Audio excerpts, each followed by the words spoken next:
What's up guys, welcome back to the channel. Today we are diving back in the deep end. We're seeing what the science says about building muscle or hypertrophy and what's the fastest and best way to do so.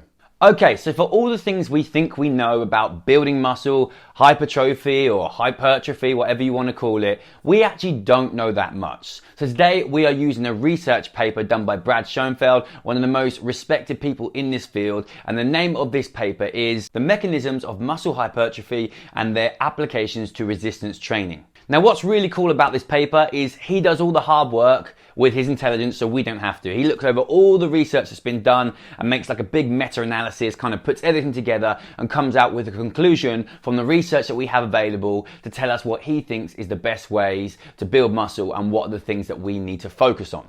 Now, before we jump into that paper, I just want to clear one thing up. What is this word hypertrophy I keep saying? For those of you who don't know, basically, it's pretty much building muscle. It's the enlargement of a tissue or organ via the increase of the size of the cells that make up that tissue or organ.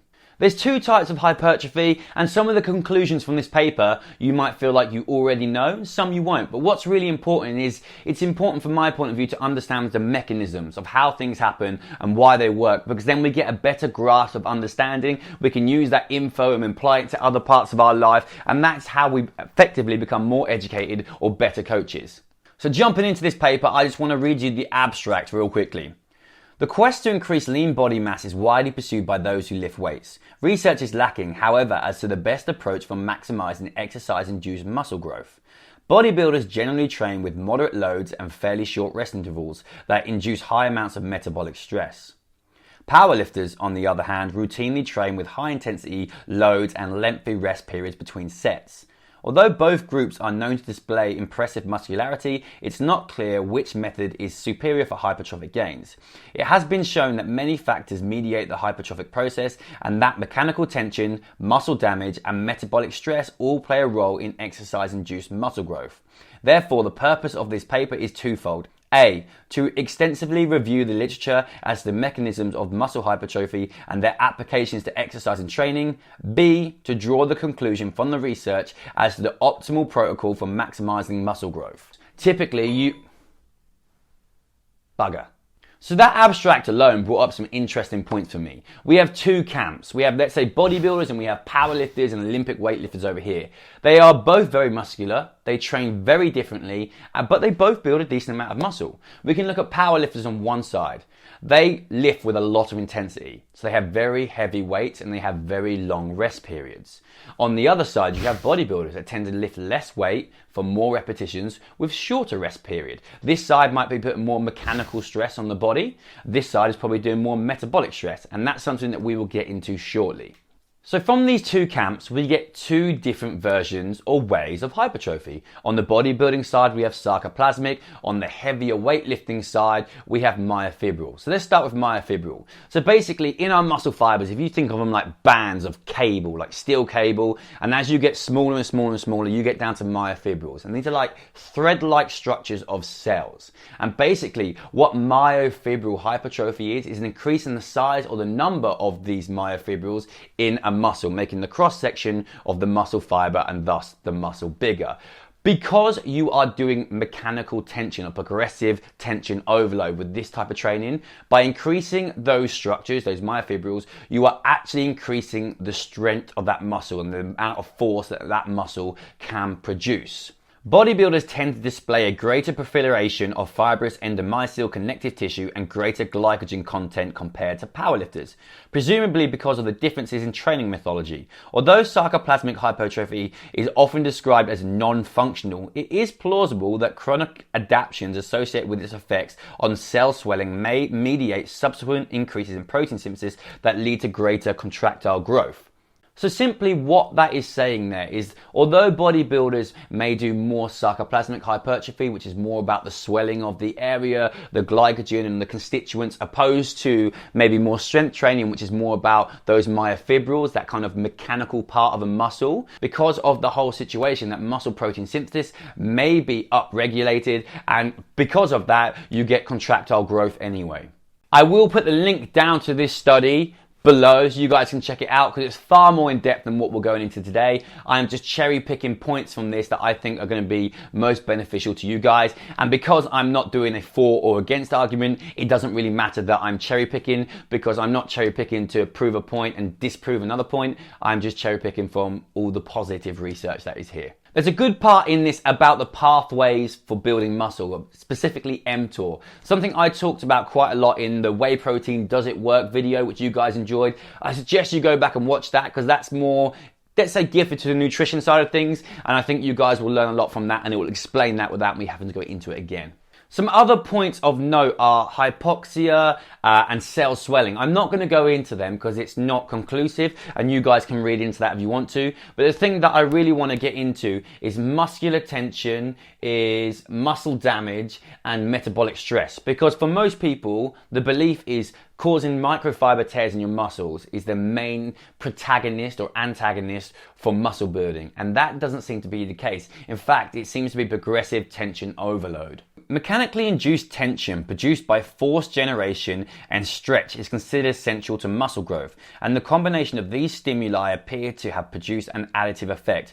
More specifically, mechanical overload increases muscle mass while unloading results in atrophy. So basically what's being said here is progressive tension overload, or mechanical tension, when you've got weight, especially in the eccentric phase of a movement.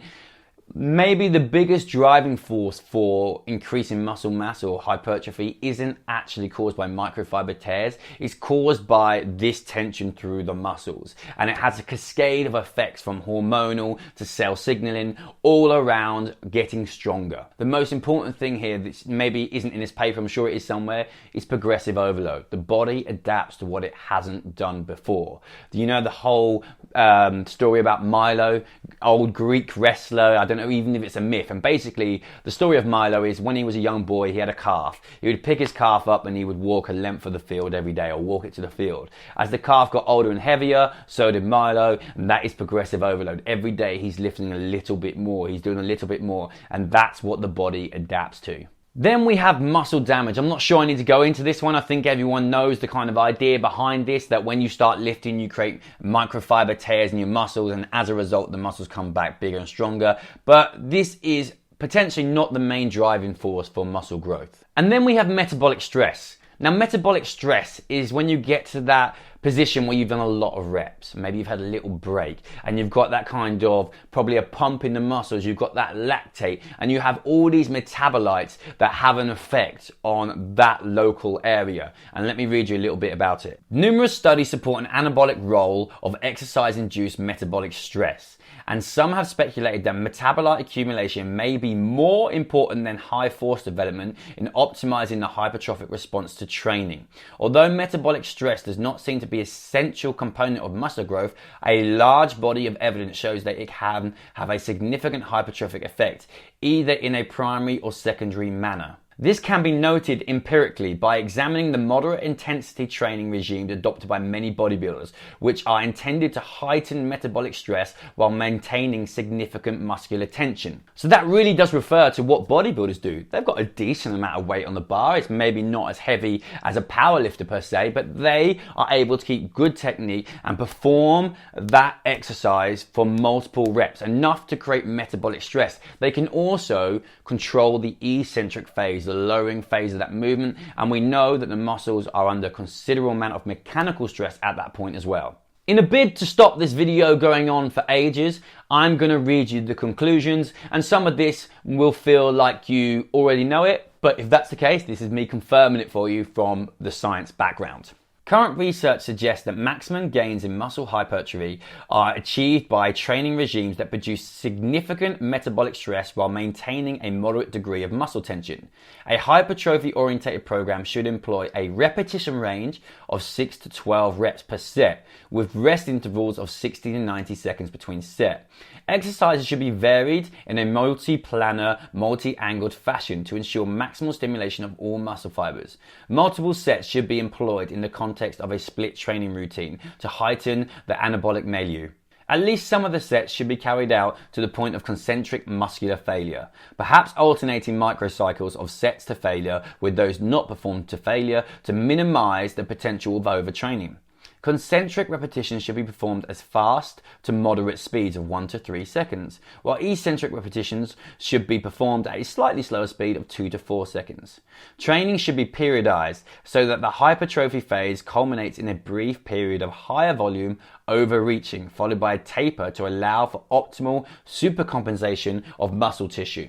So take home points there. We know that it's that 6 to 12 rep range, 60 to 90 seconds break. We need to hit our exercise from different angles. So maybe just doing a bent over row is not going to hit your back optimally. You want to have a look at different angles and different exercises to hit all those muscle fibers. We want to be quite explosive, 1 to 2 seconds in our concentric, the shortening phase of a muscle. So that would be the upwards range on the squat. It would be the upwards range on a bicep curl, or the pressing away on a bench press. We want to be slightly slower on our eccentric, our lowering or lengthening phases of a muscle, because there's more mechanical tension on the muscles at this point. We then know that training should be periodized. For those that are taking it seriously, that means it kind of comes up and down and peaks and valleys to allow the body to recover for supercompensation, and to allow points where you're just sending it, to be honest. You're going to failure. Because as I hope this actually proves to you, because I get this question a lot, is that I don't feel sore after training.